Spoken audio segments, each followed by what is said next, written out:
哎，这价格比我想象中高哎。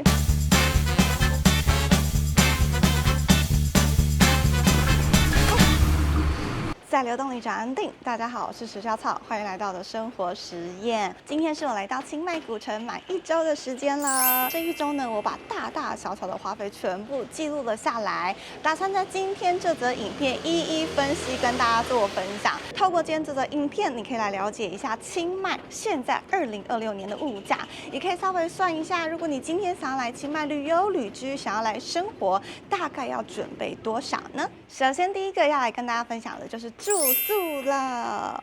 这一次来到清迈呢，跟上一次去曼谷，我选择了不一样的住宿方式。我住了3区，而这一次清迈古城的区域呢，房价1个晚上是630元，那住1个礼拜，所以我们630元乘以7天是4410元，而这样的房价其实在清迈算是 CP 值非常非常高的了，而且环境啊，整个风格我非常的满意，因为我这次来到清迈就是没有想要住太现代感的住宿，我就是很想要住满满清迈味道的住宿，所以我在清迈古城的第一间住宿我真的是十分的满意，而且工作人员态度都超好。那当然，如果你要挑贵一点的住宿，古城附近、古城内跟古城外都有，价格落差其实我觉得还蛮大的。大家住宿的部分可以针对自己的需求来去做挑选。而如果有兴趣住宿的详细介绍，可以去翻我前几支的 room tour 影片哦。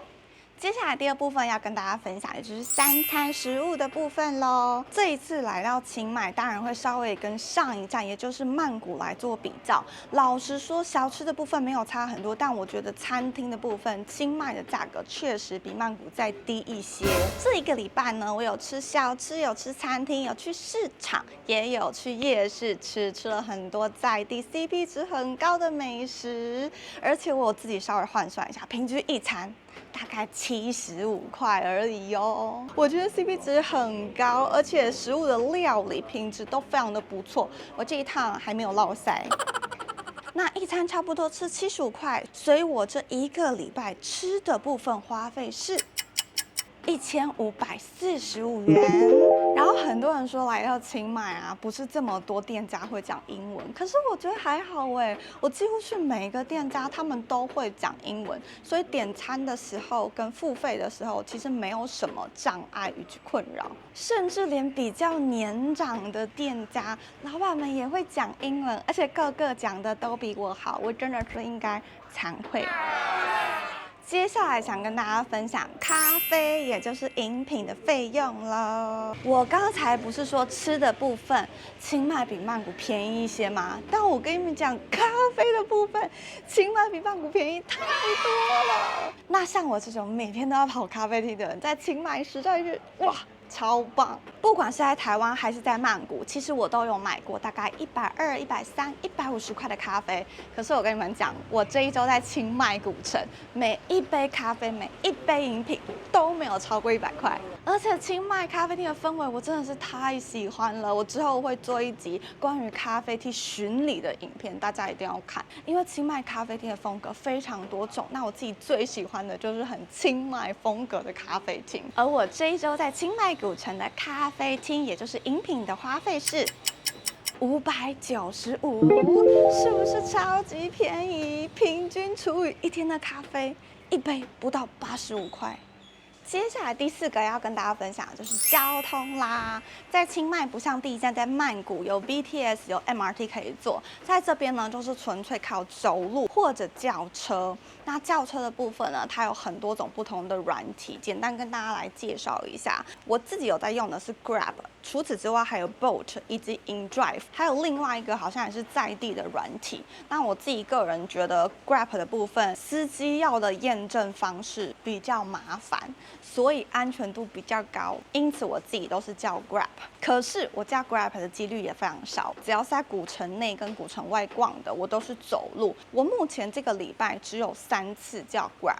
第一次呢，就是从机场到我住宿的时候叫了一趟 Grab， 那一趟的价格是大概150块左右。接下来后面2趟叫 Grab 是去 Siri Watana Market， 那一次我是做了 Motorcycle Grab。实在是便宜又好玩。所以在交通部分，因为我这个礼拜走路居多，只有叫3趟的 Grab， 所以总花费是263元。好，食衣住行娱乐，接下来要跟大家分享到的就是衣的部分呢。由于我这一趟的民宿是没有洗衣机的，所以我是把衣服拿到外面洗。那我的民宿呢，他们很好，他们推荐我走路2分钟就可以直接到的手洗洗衣店。而那家洗衣店的算法是1公斤50块，如果是1.5公斤的话，就是75块。会选择它，除了比较近民宿推荐之外呢，因为外面的洗衣机店它也要额外再买洗衣精，所以我就想说，好吧，那就直接给人工洗，我连洗衣精都不用买了。而我这个礼拜大概送洗3次，所以呢，这样子的花费1个礼拜是200块。接下来跟大家分享的是娱乐的行程。这1个礼拜呢，我把3样的花费归类在娱乐的部分。其中第一个就是大象的行程，我是在 Klook 上面订的，整趟行程包括中餐、跟大象互动，以及呢来回接受的交通，这样是1111元。而在当下，我有购买跟大象的合照，是150块。接下来另外2个呢，都是参观寺庙的花费门票。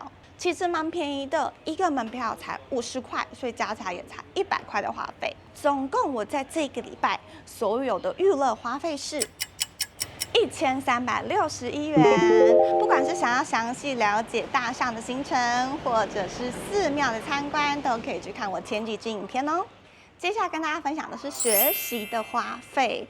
这一趟来到清迈，我有报名语言学校，我觉得它其实蛮像是短期的语言补习班。我报名是它1个月的 English Group， 它是135上课，一次的上课时间是90分钟，总共的费用1个月是3500元。那因为还要买教材、书本的费用是600块，所以这1个月的语言学校总花费是4100。因为我们今天是算1星期的花费，所以我除下来，这个礼拜上3天课，总共的花费是1026元。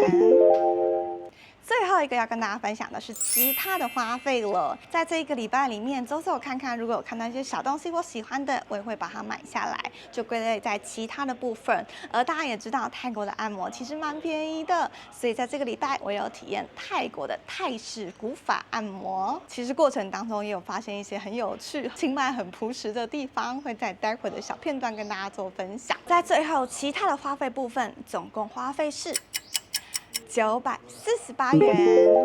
好，现在要来总价了，紧张的时刻来了。我一一算过，但还没有总价过。我打算总价的时刻就是现在，跟你们一起第一次来感受一下清迈1周的花费物价。哎，这价格比我想象中高哎！食衣住行娱乐学习其他。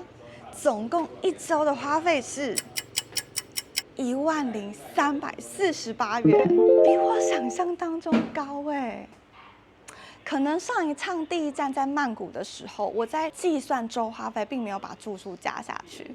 那这一次来到清迈，我把住宿加下去之后，破万有点吓到我。以上这个花费，我没有特别节省，想吃什么、想买什么就买，但是我也没有特别去很高档、很奢侈的地方，所以我觉得，虽然总费用没有很便宜，但是分细项来看，其实 CP 值蛮高的。虽然才来清迈1周，但是我已经完全能感受到为什么这么多人来了清迈之后，还会来第2次、第3次、第4次、第5次，因为这边给人的感觉实在是非常淳朴，非常的美好。后续呢，我还会搬到清迈2区，我觉得清迈的其他区花费可能又会不一样，都会在后面的影片慢慢跟大家做分享。你也打算来清迈旅居、旅游或来生活，希望今天的影片可以给你一些参考咯。这是池小草的流动生活实验，我们下一支影片见咯。